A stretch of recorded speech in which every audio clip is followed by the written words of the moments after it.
Well, I believe as First Nations people, we have a responsibility and a duty to look after our land because we're the caretakers of the land.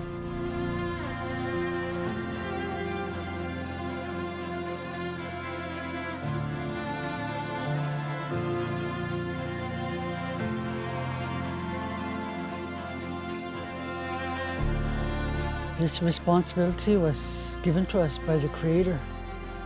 That's why we're so connected to the land. We have a spiritual connection to the land, to the animals, to the trees, to the environment.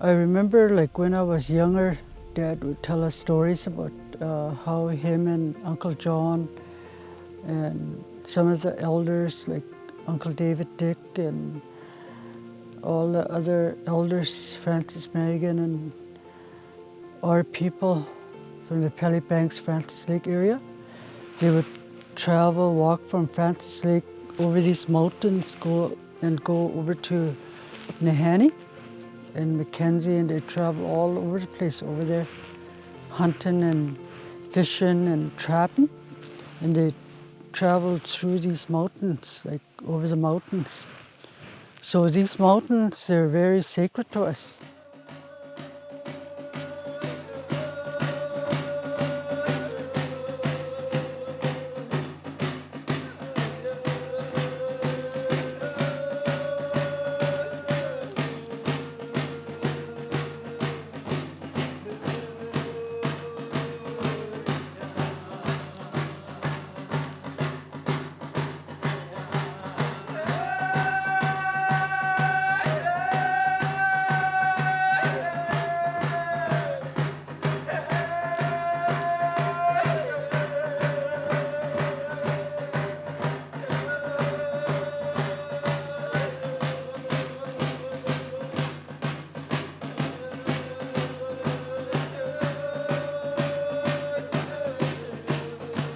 In June, Susan said that we're going to have, she said we're going to have a meeting with Janet Sheriff in June, July, and we had a couple of meetings, and the Elders and Residents program started,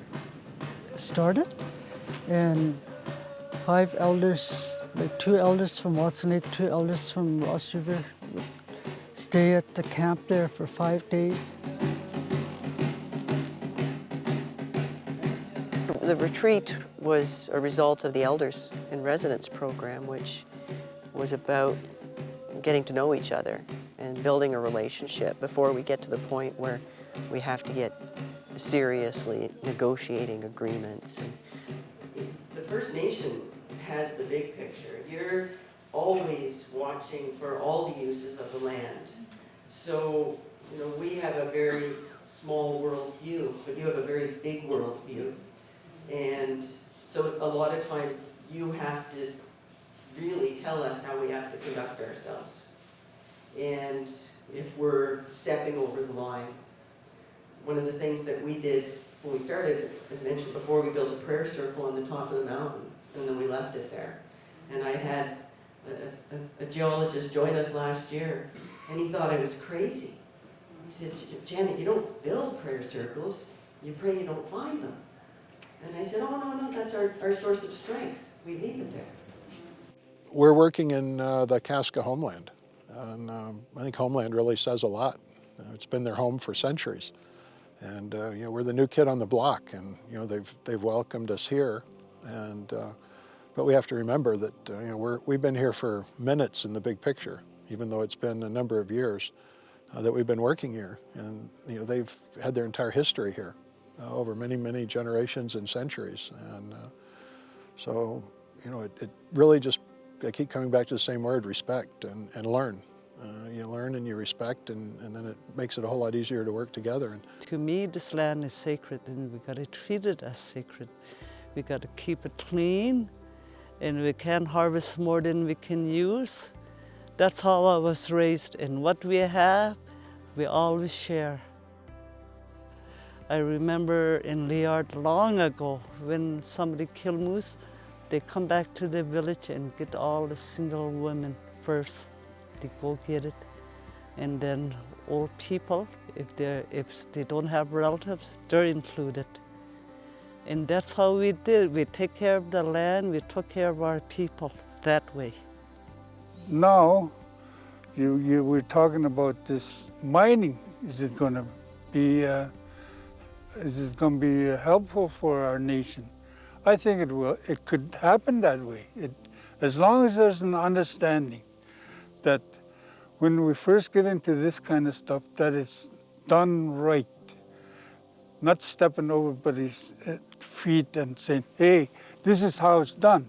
No, go to the people. Let them understand what this mining is all about.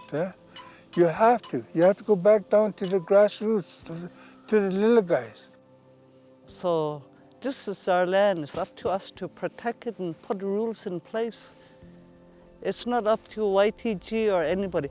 We're the ones affected. YTG live in the city of Whitehorse. They're not affected. They get monies in from them, but that's all. But us, it's our hunting grounds, it's our water source, it's everything.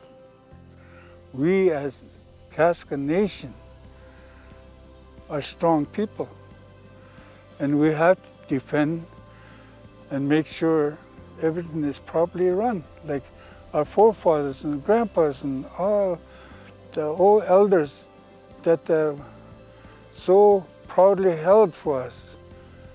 I mean, I would not support a mine that does not include First Nations in it, because it's their land.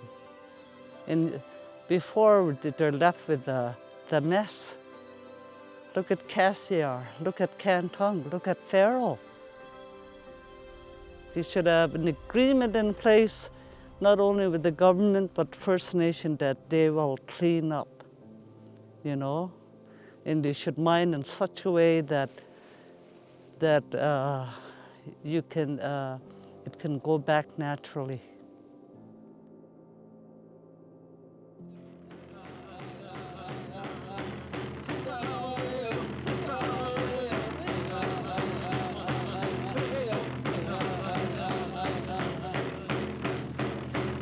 You know, it's a step in the right direction. They seem to approach people in a respectful way, and invite elders and students up, you know.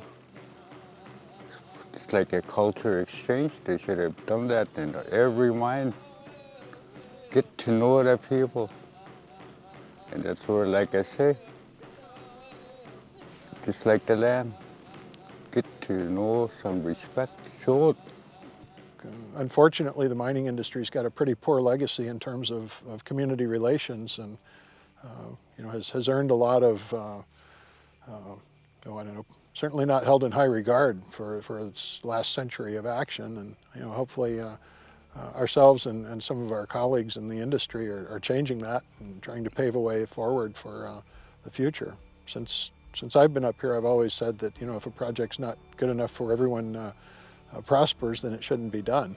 And I think that's you know, sort of a fundamental thought, and that includes you know, environmentally as well as community benefits and involving people you know, well beyond just having a job for a few years and then the mine comes and goes. It's more like building careers and building allied industries so that there's some economic legacy left long after the mining is come and gone. The owner came down to Watson Lake and was willing to listen to us. And some of the ladies there, they suggested that they work with elders, and that's what they're doing. And I think I think it's really good there's respect on both sides. You know, we may not have their academic education, but we have our traditional, and that's been passed on for years and years. And those two can marry, and our first priority is take care of the land and do mining that is safe to the environment. And I think this mine is going to go far just because of their interaction with our First Nations. They come to our people. They form an elders sort of like a committee. They want us to have a hearsay, whereas before, any mining company to come to our territory, they never include us. They never include our nation. They do stuff just like, hey, this is my claim. This is my territory. They don't realize that territory was there way before their time, and was taken care of like from our grandpas and grandmas and forefathers and all that. They were already there. So if you get out of the mentality that I'm only here and doing this because I've got to get that permit and I've got to check the box, they know. The elders know the difference. They know the site visit routine, and it's important to do it, but they also know that there's a process. So I think pushing it beyond that is actually going to help the industry. Young people I see out here working, not only out in the field, in the kitchen.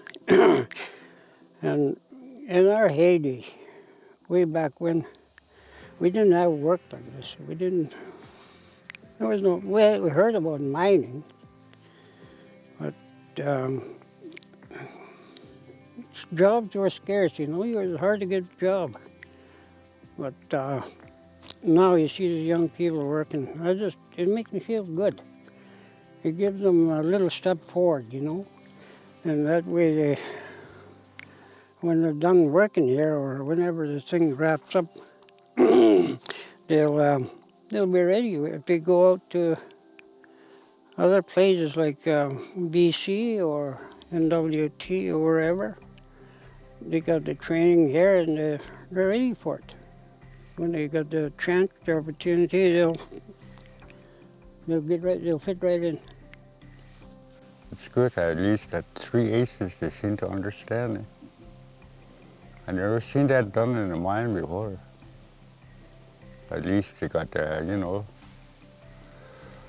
talk to people before they start doing this and that. You know, it's a start. We don't know what is going to happen when the mine starts, but at least you're doing it in a respectful way. To me, that, anyways. They seem authentic, and they seem like sensitive to our people. And with this Elders and Residents program, I hope we're going in the right direction. I think that if we don't do the work now, a big company won't start it. So it's our responsibility to establish the principles and the vision now. That's why we do the testing for chemical-free processing now. That's why we involve the First Nation elders now. And if we set that standard, however big or small this becomes, whoever partners with us, whoever is there, they have to keep it. And the community is going to expect it. So if we waited and acted like a big company, I don't think this would happen. You know, it's been one of the real treats to myself as well as a learning experience to interact with and get to know the Kaska and try and respect and learn some of their ways in terms of what's important to them. We're neighbors, we're new in their homeland, and you know, to be respectful is I think of the utmost priority for us or for anyone working here. So all nika ginda, you walk respectfully on the earth because it's God made it for us, and we got to show our thankfulness by keeping the land clean and by respecting all creatures he put on this earth.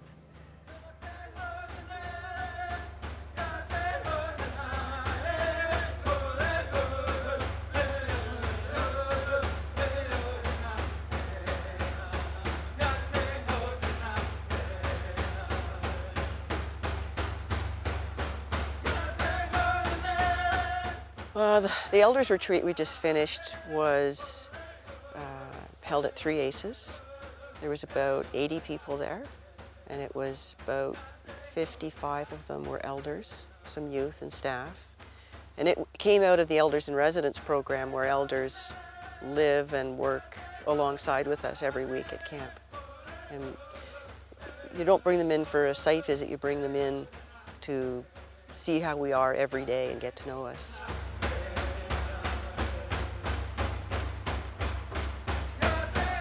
Well, Janet was really excited about the Elders in Residence program. She was like, she said her and her partner were they were really excited about it. And so I felt just really honored and just kind of humbled about being a part of this process.